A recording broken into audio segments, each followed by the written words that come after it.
I am coming to you today from Amarillo, Texas. We are smack dab in the center of the Panhandle, home to the Quarter Horse Hall of Fame and to the Cadillac Ranch, one of the great monuments to disposable capitalism. It's a ranch of trashed Cadillacs sprouting out of the ground, covered in graffiti. As Paul Robeson used to sing, "That's America to me. You won't want to miss it." But this is no trip and no trip travel log. It is a wake-up call to progressives everywhere. Whether you are a Texas populist like the great Jim Hightower or a Queens Bronx socialist like AOC, do not let your filter bubbles fool you. Republicans took 68% of the vote here in Potter County in 2016. If you want to turn Texas blue, or Georgia, or Pennsylvania, or Michigan, or even Florida, there are Potter counties everywhere. Job number one is to get Donald Trump's fascism out of office and his sick mindset out of Washington. Job number two is to help the Biden-Harris team and the entire Democratic coalition grasp the eternal truths of the great Jim Hightower. There are only two things in the middle of the road: yellow lines and dead armadillos. That was one of Jim Hightower's most favorite quotes. And I think I saw a few dead armadillos on the way in. There is no Green New Deal in the middle of the road. There is no Medicare for all in the middle of the road. The future is progressive if we build it, because they are going to try to stop us. In other words, our views won't just win. We have to work to win. We have to strategize to win. We have to get outside of our bubbles to win.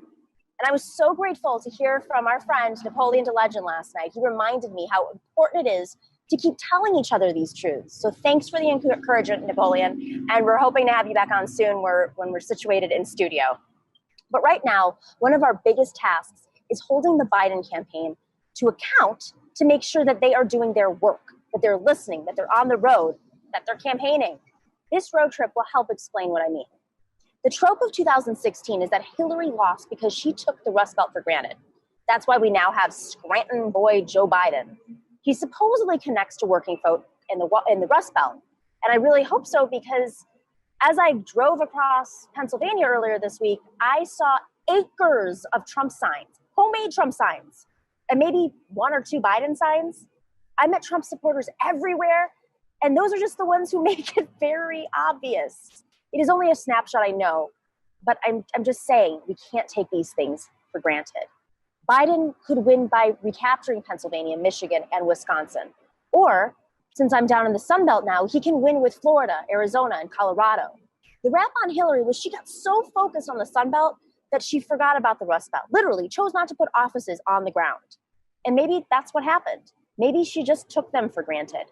Or maybe her political industrial consultant complex liked spending money on TV ads in big states down here more than they liked investing in field operations up north.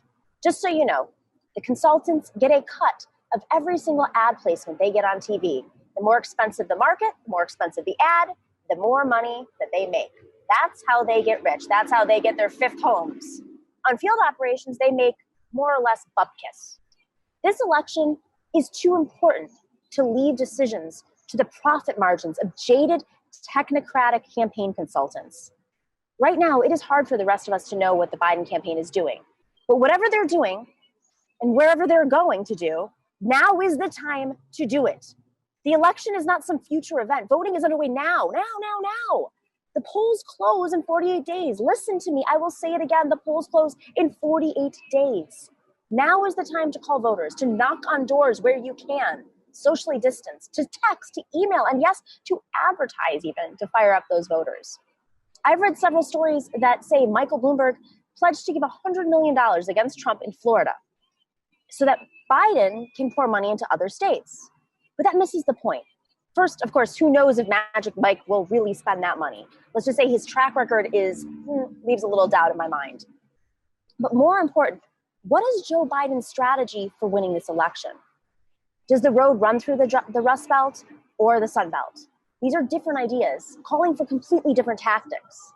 I was horrified to hear the other day that Biden isn't doing well among Puerto Ricans in and around Orlando, Florida.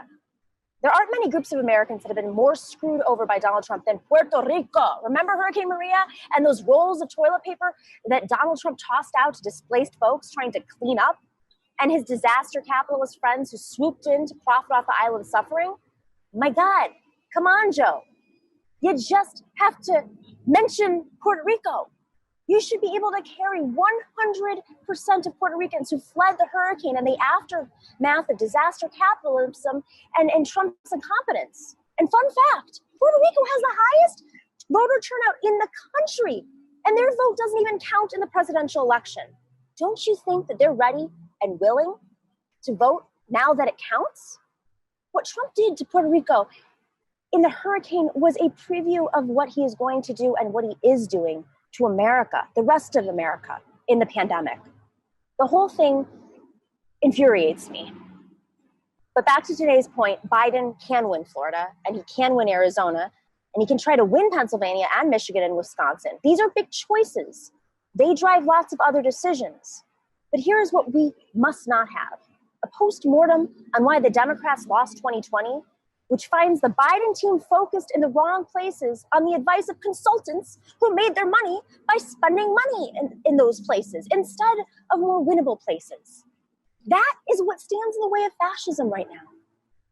Remember the millions of dollars Hillary spent in Texas in the weeks before the election? I'd love to see us carry Texas where I am right now. Texas Democrats are progressive people, but that money 4 years ago should have gone into field operations in Wisconsin.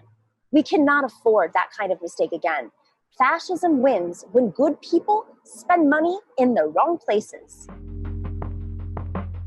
Thanks for watching and listening to The Nomiki Show. But remember to click like and subscribe on YouTube, and please share on social media. If you're not already a patron, please join us for as low as $5 a month on patreon.com/The Nomiki Show for early and special content. That investment makes a huge difference. We are not corporate media raking in the dough. It's really you guys that are keeping us going. So please consider being a patron. And to our current patrons, thank you so much. We are incredibly grateful to you. We also now have swag. So check us out on thenomikishow.com to get your mugs, your totes, and your stickers.